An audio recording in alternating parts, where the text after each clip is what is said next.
Казвам се Радослав Тонев и съм четвърти курс бизнес администрация в УНСС.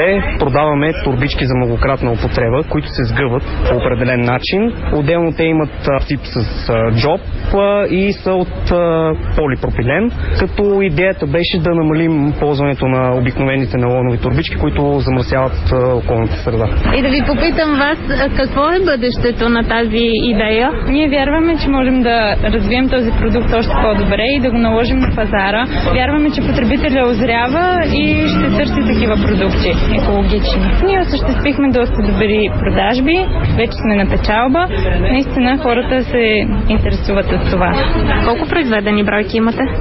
Ами за момента 150, които са и продадени вече, но имаме още много заявки и производството продължава. Откъде идват заявките?